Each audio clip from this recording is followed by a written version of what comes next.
Heated questions at some points yesterday about the FBI agent removed from the special counsel investigation for allegedly sending anti-Trump texts. Ohio Republican Congressman Jim Jordan also zeroing in on Agent Peter Strzok's work on the Hillary Clinton investigation and asked Wray if he had anything to do with that anti-Trump dossier. It's been reported that this dossier was all dressed up by the FBI, taken to the FISA court, and presented as a legitimate intelligence document, that it became the basis for granting a warrant to spy on Americans. The easiest way to clear it up is for you guys to tell us what was in that application and who took it there. Congressman, our staffs have been having extensive interaction with both intelligence committees on our interaction with the FISA court, and I think that's the appropriate setting for those questions. Florida Congressman Matt Gaetz is a member of the House Judiciary Committee and was in yesterday's hearing, and he joins me now. So we're still left with that question. Did that FBI agent that we now know sent those anti-Trump text messages to his mistress and another employee at the FBI, was he involved with the Trump dossier?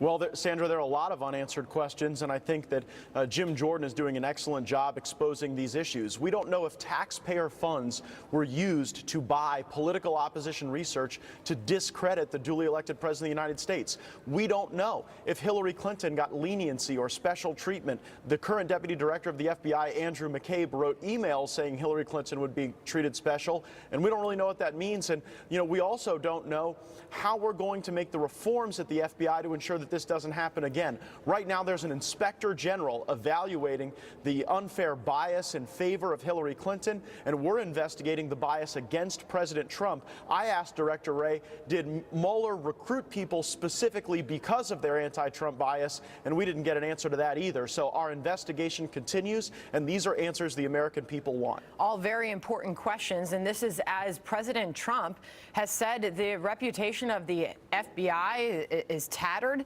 Did Christopher Wray, the now FBI director, did he convince us otherwise yesterday?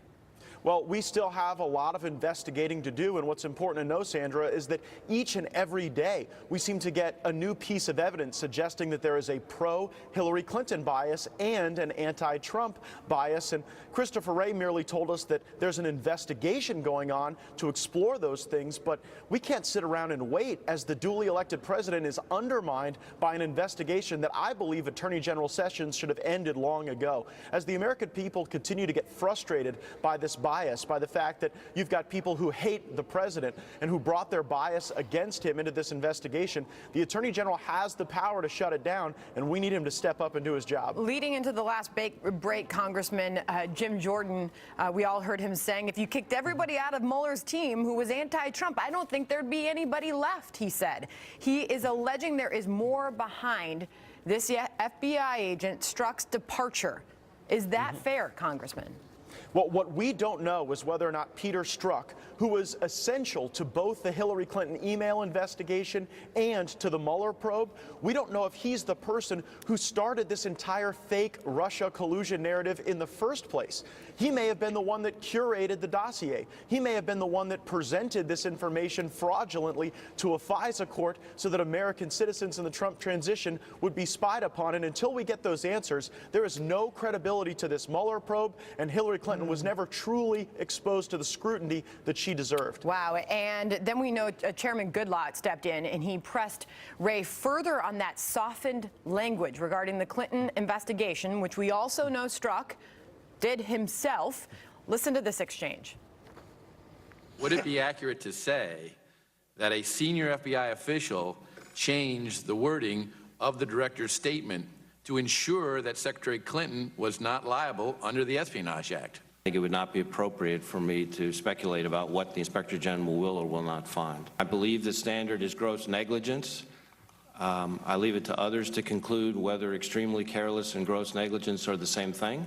Gross negligence, of course, was not the words that were used. Congressman. No, and that's critically important, because if you've got an FBI agent who's a member of the Hillary Clinton fan club altering the documents that set forth the legal standard for criminal culpability, you've got a total departure from the rule of law. And I think we need quicker reforms at the FBI. I pushed Director Wray to immediately have more transparency, more oversight, more reporting to Congress, and he's content to wait for the Inspector General's report, but we want action now, and we've gone to Speaker Ryan to enlist his support to get more answers, more documents, so that we can tell the truth to the American people. All right, Congressman, real quick, I've got to leave it there, but you're traveling with the president down to Florida this evening.